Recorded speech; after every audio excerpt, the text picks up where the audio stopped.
வணக்கம் நேயர்களே. கதம்ப மாலை நிகழ்ச்சியில் மீண்டும் உங்களை சந்திப்பதிலே பெரிதும் மகிழ்ச்சி. கதம்ப மாலை நிகழ்ச்சி சமூக மேம்பாட்டிற்காகவும் வளர்ச்சிக்காகவும் பல்வேறு நலப்பணிகளை செய்து கொண்டிருக்கின்ற பல்வேறு நல்ல உள்ளங்களை வெளிக்கொணர்வதன் நோக்கமாக பல நல்ல நிகழ்ச்சிகளை கடந்த வாரங்களிலே கண்டிருந்தோம். அந்த வகையிலே இன்றைய நிகழ்ச்சியில் இந்தியாவினுடைய மிகப்பெரிய தலைவர்கள் என்று இன்றும் போற்றப்படுகின்ற மகாத்மா காந்தியடிகள், மகாகவி பாரதியார், விவேகானந்தர், இந்த மூன்று தலைவர்களின் சிந்தனைகளையும் ஒன்று சேர்த்து கிராமப்புற மக்களுக்கு உதவ வேண்டும், கல்வியை மேம்படுத்த வேண்டும், வாழ்க்கை தரம் முன்னேற வேண்டும் என்று பல்வேறு விஷயங்களை தன்னகத்தை கொண்டு அதை வார்த்தையிலே மட்டுமல்லாமல் சிந்தனையிலே மட்டுமல்லாமல் செயல் வடிவத்திலும் செய்து கொண்டிருக்கிறார் ஒரு உயர்ந்த உள்ளம். அவர்தான் திரு வி. முரளிதரன் அவர்கள். சேவாலயா என்கிற மிகப்பெரிய ஒரு அமைப்பை உருவாக்கி அதில் பல்வேறு நலத்திட்டங்களை செய்து கொண்டிருக்கிறார். அவருடைய அனுபவங்களை இன்றைய கதம்ப மாலை நிகழ்ச்சிகளை பார்ப்போம்.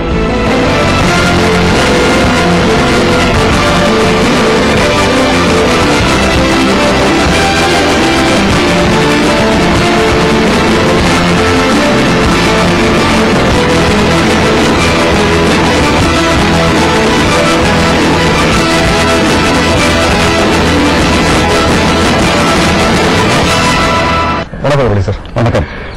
நான் உங்களோட முன்னுரையில சொன்ன மாதிரி நீங்க பேசிக்கலா பாத்தீங்கன்னா ஒரு சாஃப்ட்வேர் இன்ஜினியர் பை ப்ரொஃபஷன்.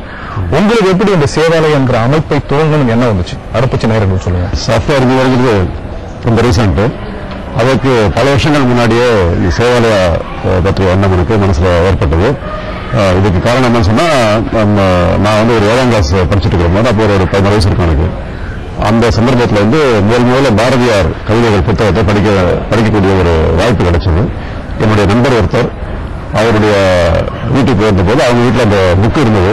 அதை பார்த்து ஒரு எவ்வளோ கேட்டு வாங்கிட்டு வந்தேன். ஒரு நாளைக்கு மட்டும் கொடுங்க, படிச்சுட்டு கொடுத்துருக்கேன் அப்படின்னு சொல்லி கேட்டு கொண்டு வந்தேன். அப்படி பண்ணும்போது மறுநாளைக்கு ஸ்கூல் லீவு. ஸோ இந்த லீவ் நல்லா படிச்சிடலாம் அப்படின்னு நினைப்பு தான் கொண்டு வந்தது. வீட்டுக்கு என்ன பண்ணால் எனக்கு புரிஞ்சது, மறுநாளைக்கு சரஸ்வதி பூஜை, அதனால தான் நீ ஸ்கூல் லீவு.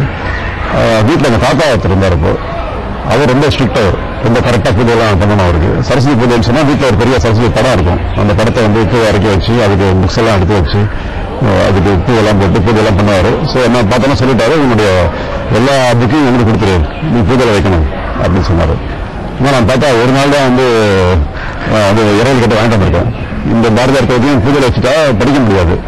அதனால் என்ன பண்ணேன், என்னுடைய ஸ்கூல் புக்ஸ் எல்லாம் மட்டும் கொடுத்துட்டு இந்த ஒரு புக்கை மட்டும் தாத்தாவுக்கு தெரியாமல் எடுத்து வச்சுட்டேன், இதெல்லாம் படிச்சிடலாம்னு சொல்லி. தாத்தா புக்கெல்லாம் வச்சு பூஜை பண்ணிட்டு இருக்காரு. அவர் படத்துக்கு முன்னாடி புக்கை வச்சு அதுக்கு பூவெல்லாம் போட்டு மாலையை போட்டு சந்தனம் வச்சு குங்குமம் வச்சு எல்லாம் பண்ணிட்டு இருக்காரு. நான் இந்த புக்கை எடுத்து படிக்கணும்னு பார்த்தா கிட்டத்தட்ட 450 பக்கம் இருக்கு, எல்லாம் கவிதையா இருக்கு. இப்படி ஒரு புத்தகத்தை ஒரு 16 வயசு இருக்கக்கூடிய ஒரு பையன் ஒரு நாள்ல படிக்கிறதுங்கிறது சாத்தியமே இல்லை. அது புரியாம தான் நான் புக் எடுத்திருக்கேன். அப்ப ஃபுல்லா கவர்ந்துக்காக படிக்க வேண்டாம், நம்ம எங்கேயாவது ஒரு பக்கத்தை பிரிச்சு என்ன கவிதை வருதோ அதை படிக்கலாம் அப்படின்னு நினைச்சு நான் பாட்டு எதை பண்ணி படிக்க ஆரம்பிச்சோம். ரொம்ப தெய்வாதீனமா அந்த கவிதை நான் படிக்க ஆரம்பிச்ச கவிதை சரஸ்வதி பூஜை பற்றிய கவிதை. பாரதியாருடைய சரஸ்வதி பூஜை பற்றிய கருத்துக்கள் அவர் தான் ஒரு பாதிதான் ஆரம்பிச்சது. நான் படிக்க ஆரம்பிச்சது, மந்திரத்தை முணுமுணுத்து ஏட்டை வரிசையாக அடுக்கி சந்தனத்தை மதுரையிடுவோர் சாத்திரம் இவள் பூசனை அன்றாம் அப்படின்னு சொல்லி பாரதியார் சொல்றாரு. தாத்தா என்ன பண்ணிட்டு இருக்காரு, வெளியில பண்ணக்கூடாதுன்னு சொல்றாரு. அப்படியே சொல்லி இதெல்லாம் பூஜை கிடையாது சரி அப்படின்னு சொல்றாரு. அப்போ ஒரு கன்ஃபியூஷன் ஆயிடுச்சு, தாத்தா பண்றது கரெக்டா இல்ல பாரதியார் சொல்றது கரெக்டா அப்படின்னு ஒரு எண்ணத்துல. சரி, பாரதியார் எப்படியும் பூஜையை மறுக்கிற ஆள் கிடையாது, அவருடைய பூஜை இல்லைன்னு சொன்னாலும் வேற ஏதாவது பூஜை சொல்லணும், எதை சொல்றாரு பார்க்கலாம்னு சொல்லி அந்த கவிதை தொடர்ந்து படிச்சோம். வீடுதோறும் கலையின் விளக்கம், வீடுதோறும் 2 பள்ளி, நாடு முற்றிலும் உள்ளன ஊர்கள், நகர்களெங்கினும் பல பள்ளி, தேடு கல்வி இல்லாத ஒரு ஊரை தீயிலுக்கு இரையாகி மடுத்தல், கேடு தீர்க்கும் அமுதன் தன்மை கேள்மை கொள்ள வழியவை கண்டீர் அப்படின்னு கொண்டு போறாங்க. ஒரு தெரு இருக்குன்னு சொன்னா 2 ஸ்கூல் இருக்கணும். சரி, அந்த மாதிரி இருக்கணும். அவ்வளவு ஸ்கூல்ஸ் நிறைய இருக்கணும், நிறைய ஸ்கூல்ஸா வரணும். ஸ்கூல் இல்லாத ஊருன்னு சொன்னா அங்க யாரும் இருக்கக்கூடாது, அந்த ஊரே இருக்கக்கூடாது, பள்ளி இல்ல அந்த மாதிரி இருக்க வேண்டாம். கோயில் இல்லாத ஊர் தான் சொன்னாங்க முன்னாடி. சரி, பாரதியார் பள்ளி இல்லாத ஊர் தான் இருக்க வேண்டாம், அந்த ஊரை கொடுத்துருக்காண்டார். அந்த மாதிரி பண்றதுதான் சரஸ்வதி பூஜை அப்படின்னு சொல்லியிருக்காரு. அது ரொம்ப ஆழமான மனசை பதிஞ்சது. அடுத்த கண்டினியூ பண்றாரு, கவிதையை கண்டினியூ பண்ணும்போது அன்னசத்திரம் 1000 வைத்தல், ஆலயம் 10000 நாட்டல், அன்னையாவனும் புண்ணியம் கோடி ஆண்டோர் ஏழைக்கு எழுத்தறிவித்தல் கொண்டு போறாரு. இவர் சொன்ன ஸ்கூலுங்கிறது ஏழைகளுக்கு இலவசமா படிப்பு சொல்லிக் கொடுக்கிறது. அந்த மாதிரி பண்ணீங்கன்னு சொன்னா ஒரே ஒரு ஏழைக்கு படிப்பு சொல்லிக் கொடுத்தா கூட அது வந்து வண்ண சித்திரங்கள் கட்டுறது மற்ற கோயில்கள் கட்டுறதை விட கோடி புண்ணியம் அப்படின்னு சொல்றாரு. சோ அப்ப முடிவு பண்ணேன், இது வந்து நான் வந்து வளர்ந்து பெரியனா வரும்போது எங்க தாத்தா பண்ற பூஜை மாதிரி இல்லாம பாரதியார் சொன்ன சரஸ்வதி பூஜையை செய்யணும் அப்படின்னு சொல்லி முடிவு பண்ணதான் முதல் விதை சேவாரியாவுக்கு. அதுல ஒரு தாக்கத்துல தான் இன்றைக்கு வந்து ஸ்கூலுக்கு பேர் வச்சிருக்கோம், மகாகவி பாரதியார் ஸ்கூல் சொல்லி. ஒரு ஏழையில 1000 ஏழை குழந்தைகள் கம்ப்ளீட்டா ஃப்ரீயா படிக்கிறாங்க. பால்வாடி வந்து ஜாயின் பண்ணாங்கன்னா +2 வரைக்கும் படிக்கிறதுல நாங்க ஃபீஸ் எதுவும் வாங்குறது இல்லை, நாங்களே அவங்களுக்கு யூனிஃபார்ம் வாங்கி கொடுத்து, புக் வாங்கி கொடுத்து, நோட் புக் வாங்கி கொடுத்து, எலிமெண்டரி ஸ்கூல் வரைக்கும் பிக்கப் டிராப்பும் ஃப்ரீயா பண்ணி அந்த மாதிரி கம்ப்ளீட்டா, அதாவது எஜுகேஷனுக்கு 0 எக்ஸ்பென்ஸ் இருக்கணும் புவர் பீப்புளுக்கு அப்படிங்கிற ஒரு ஆங்கிள் எடுத்து பண்ணிட்டு இருக்கோம். எதுக்காக பண்றோம் அப்படின்னு சொன்னா, இங்க சுத்தி இருக்கிற இடத்துல பாத்தீங்கன்னு சொன்னா ரொம்ப ஏழைங்க நிறைய இருக்காங்க. இவங்கெல்லாம் வந்து இந்த குழந்தைங்கலாம் வயல்ல வேலை செஞ்சுட்டு இருந்தாங்க, இல்ல செங்கல் சோறு வேலை செஞ்சுட்டு இருந்தாங்க. அந்த மாதிரி வந்து சைல்டு லேபரா இருந்த ஆட்கள், இவங்கெல்லாம் தலைமுறையா பள்ளிக்கூடமே பார்க்காத ஆட்களா இருந்தாங்க. அவங்களெல்லாம் படிக்க வைக்கணும் அப்படின்னு சொன்னா, இப்படி வந்து படிப்புக்கு வந்து செலவு கிடையாது, நீங்க வாங்க நாங்க ஃப்ரீயா பண்றோம் அப்படின்னு சொல்லும்போது அவங்க வர முடியுது. இதுக்கு 5 ரூபா செலவு பண்ணா கூட எனக்கு வேண்டாம், நான் பணம் சம்பாதிப்பாங்க நேரத்துல அப்படின்னு சொல்லி வேலைக்கு போயிடுறாங்க.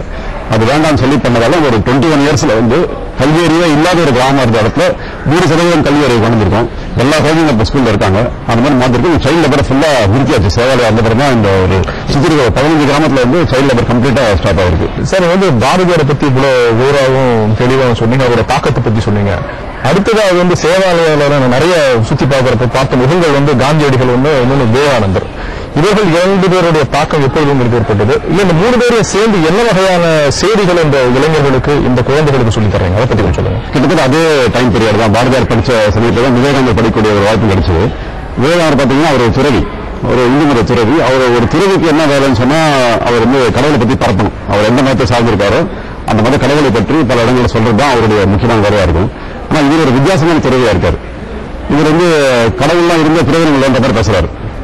எப்ப பிரயோஜனம் இல்லை அப்படின்னு சொன்னா, மனுஷங்களை சொல்ல அவர் ஒரே ஒரு நாய் பசியா இருந்தா கூட, இந்த குலத்தில் இருக்கக்கூடிய அத்தனை கடவுள்கள் அத்தனை மதங்கள் வேஸ்ட், இதெல்லாம் தேவையில்லை, ஒரு நாய் பசியா இருந்தா கூட அப்படின்னு சொல்லி பசிக்கு வந்து அவ்வளவு முக்கியத்துவம் கொடுத்தவர் விவேகானந்தர். அதனால இன்னைக்கு எங்களுடைய ஹாஸ்டல் வந்து விவேகானந்தர் ஹாஸ்டல் வச்சிருக்கோம். தாய் தந்தையை இழந்த குழந்தைகள், தாய் தந்தையை தெரியாத குழந்தைகள், கைவிடப்பட்ட குழந்தைகள், இப்படி 150 குழந்தைகள் எங்க ஹாஸ்டல்ல வச்சு விவேகானந்தர் ஹாஸ்டல் வச்சு அங்கே அவங்களுக்கு சாப்பாடு கொடுத்துட்டு இருக்கோம். அதே மாதிரி மதர் தெரசாங்கிற பேர்ல வந்து கேர்ள்ஸ் ஹாஸ்டல் வச்சிருக்கோம். அங்கேயும் வந்து கேர்ள்ஸ் இதே மாதிரி கேர்ள்ஸ் தங்கியிருக்காங்க. சோ பசிக்கு மேலே கொடுக்கணும். எப்படி பாரதியார் கல்விக்கு சொன்னாரோ, விவேகானந்தர் கருத்து வந்து பசியை எடுத்துக்கிட்டோம். இப்ப இது ரெண்டுமே இணைச்சி விவேகானந்தர் சொன்ன பசியை போக்குவதும், பாரதியார் சொன்ன கல்வியை கொடுப்பதும், இது ரெண்டும் எங்க செய்யணும் அப்படின்னு சொன்னா அங்கதான் காந்தி வராது.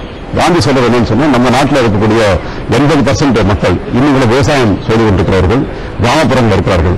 அதனால கிராமத்தினுடைய மேம்பாடு செய்யாம இந்தியாவை மேம்படுத்த முடியாது.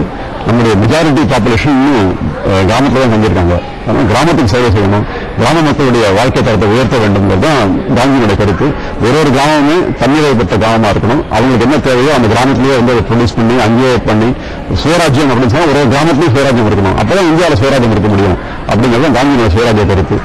அதை எடுத்து என்ன பண்ணோம், இப்படி ஒரு கசிவான ஒரு கிராமத்தை தேர்ந்தெடுத்தோம். இந்த கிராமத்துல பாரதியார் சொன்ன மாதிரி ஒரு பள்ளிக்கூடமும், விவேகானந்தர் சொன்ன மாதிரி ஒரு இல்லமும், காந்தி சொன்ன மாதிரி ஒரு கிராமத்துல செஞ்சுட்டு இருக்கோம். இந்த 3 நம்ம இணைக்கும் போதுதான் சேவாலயருடைய பிலசாபிக்கல் பேசிஸ்ங்கிறது தெரிய ஆரம்பிக்கும். இந்த மாதிரி ஒரு பள்ளியை நடத்துறதுக்கு நிறைய சிரமங்கள் இருக்கும். நார்மலா பாத்தீங்கன்னா நீங்க வந்து டோட்டலா கமர்ஷியலா பண்ணலங்கிற மாதிரி சொல்லிட்டு இருந்தீங்க. ஏழைகளுக்காக நான் வந்து ஒரு இலவசமா தரணுங்கிற வந்து அப்போது ஏற்பட்ட ஒரு சிந்தனை, அது பல்வேறு ரூபங்களாக மாறி இன்னைக்கு வந்து இவ்வளவு பெரிய ஒரு அமைப்பா உருவாகி நடந்துட்டு இருக்கு. இதை நடத்துவதற்கு யாரெல்லாம் உதவி புரியுறாங்க, அவங்களை பத்தி கொஞ்சம் சொல்லுங்க சார்.